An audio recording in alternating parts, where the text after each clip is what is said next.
fii ñu taxaw ñu naan ko bloc bi administration bi war fi liggéey président Macky Sall 2017 daf fi jaaroon ñu interpellé ko ci loolu mu dem ba seen India ni sous-préfet bu Mbane nekk Serigne Sa Tool caaxaan la maire Mbane nekk Serigne Sa Tool caaxaan la caaxaan yooyu nag tey la gën tar ndax gisuñu maire dégguñu maire Mbane commune Mbane 107 villages officiels la ak 70 am wala lu ko ëpp ñoom ñëpp kenn ku si bëgg a soxla ku si am soxla muy résidence muy extrait da nga jóge fi nga dëkk am na ñoo xam ne fi nga jóge day mat 50 kilomètres pour dem sa tool pour régler loolu résidence kese bu taxee nit jóge bu tey nii ba sa tool yendu fa paas loolu métti na trop te leen ko teg mooy ñàkk état civil bi nga xam ne bi nekkul fii si biir Mbane état civil bi nag sous-préfet bi bëggul mu pare ndax xam nañ fi la war a liggéeyee maire bëggul mu pare ñoo waroon def appui te defuñu appui kon nag ñun lu ñu bëgg mooy président de la république Bassirou Diomaye Diakhar Faye ak suñu ministère de l'intérieur ñu jàppale ñu ba suñu état civil mel nekk fii parce que téeméeri dëkk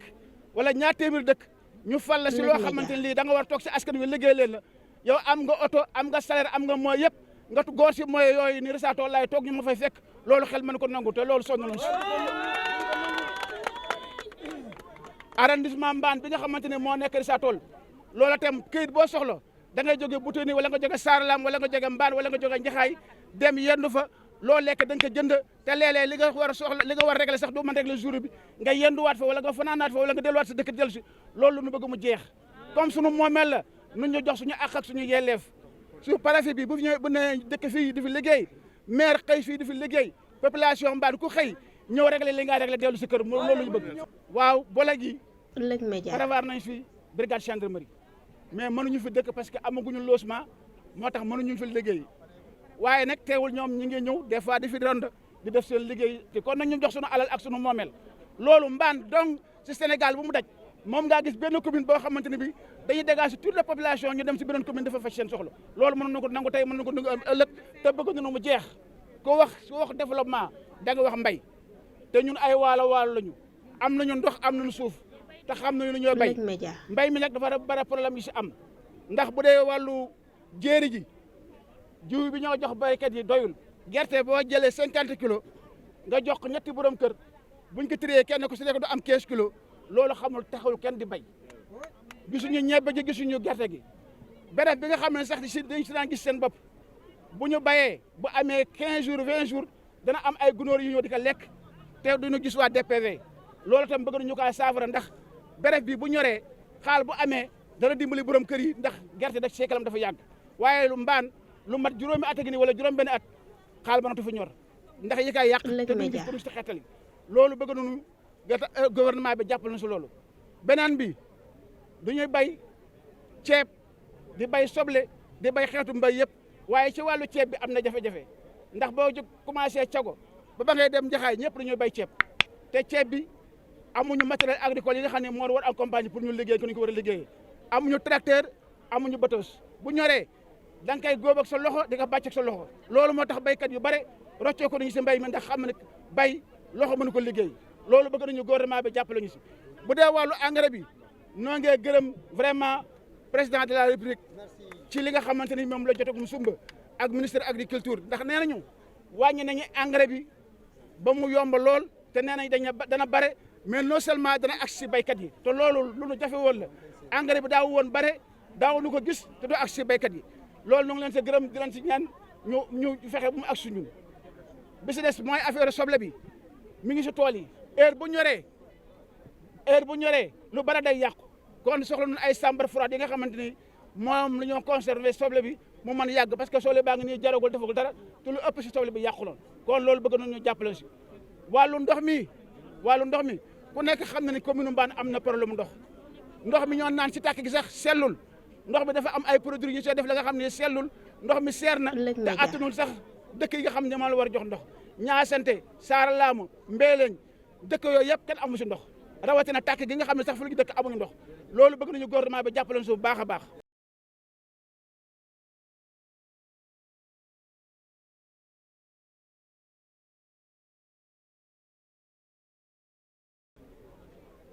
Mbane va mal partout, dans tous les secteurs, dans tous les domaines. Dans le domaine administratif, on peut nommer que le bloc administratif, ou bien la sous-préfecture, la mairie, se réside à Richard-Toll, ce qui est anormal. La sous-préfecture et la mairie doivent résider ici dans notre commune. C'est Mbane le chef-lieu de sous-préfecture. On ne peut pas concevoir et comprendre la commune de Mbane, la mairie, la sous-préfecture, la gendarmerie à Richard-Toll, alors que Mbane a des blocs qui sont en cours de travail. Voilà les blocs derrière moi. Donc nous demandons au président de la République un travail d'achèvement pour ces blocs qui doit abriter la sous-préfecture, la mairie et la brigade de la gendarmerie. Wow. Donc pour avoir un extrait de naissance, une résidence, il faut faire des kilomètres, 30 km voire 40 pour avoir un simple extrait de naissance qui devrait nous coûter 250 francs. On est obligé de dépenser plus de 10 000 francs pour avoir un extrait seulement. Voilà. Maintenant, dans le cadre de l'éducation, Mbane, je veux dire Mbane, la commune de Mbane, on a déjà 4 collèges et on a une grande population. Nous méritons vraiment d'avoir un lycée bien habité. Donc nous voulons, dans un bref délai, dans l'ouverture de l'année prochaine, 2024-2025, un lycée ici à Mbane commune. Également, dans le domaine de l'éducation, nous savons que Mbane, il y a le Djeri. Il y a des villages qui sont un peu loin de Mbane. Vraiment, il y a des abris provisoires. Et ce n'est pas normal, jusqu'à présent, d'avoir des abris provisoires que les élèves vraiment travaillent. On note vraiment ce qui est anormal. Donc nous demandons au président de la République et le chef du gouvernement, M. Ousmane Sonko, de travailler jusqu'à ce que les élèves peuvent travailler dans de meilleures conditions. L'occupation des terres par ces entreprises agricoles étrangères sans aucune mesure d'endiguement constitue pour tout le Waalo handicap majeur et danger permanent. Nous invitons le président de la République, Bassirou Diomaye Diakhar Faye, et son premier ministre Ousmane Sonko à se rendre sur le terrain du Waalo et particulièrement à Mbane, qui constitue le noyau de l'expoliation des terres, pour constater l'occupation illégale des terres au détriment de la population qui est actuellement souffre de l'accès à la terre pour le développement de l'agriculture familiale.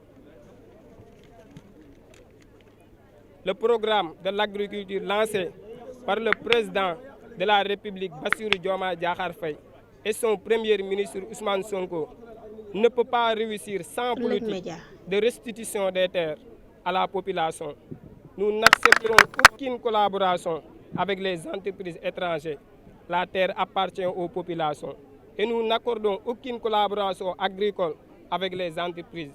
Le président de la République doit rapidement se rendre dans le Waalo pour régler le problème entre la population et ces entreprises qui accaparent sans droit nos terres cultivables. Les 107 villages de la commune de Mbane qui sont autour du lac de Guiers n'ont pas l'accès à l'eau. Le ministre de l'Hydraulique s'engage à acheminer l'eau du lac de Guiers vers les autres régions, alors que la population qui sont au bord du lac de Guiers ne peuvent pas accéder à l'eau. Nous, population de Mbane, nous sommes contre l'autoroute de l'eau qui est inscrite dans le programme du régime.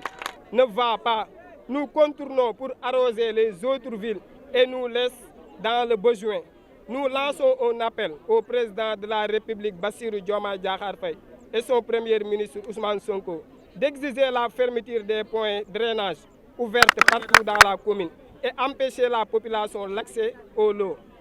Et cette cour d'eau est actuellement polluée et cause de plusieurs maladies. Les entreprises multinationales bloquent le développement de l'élevage. Actuellement, les éleveurs vivent dans les conditions difficiles à cause de l'absence des terres. Pour élevage familial, plusieurs points d'accès au lac, cours d'eau sont bloqués par les entreprises pour empêcher les troupeaux de s'abreuvoir du lac. Nous demandons au président de la République, Bassirou Diomaye Diakhar Faye, et son premier ministre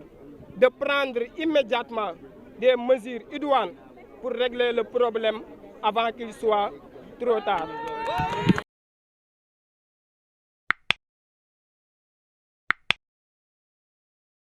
Audio Jungle.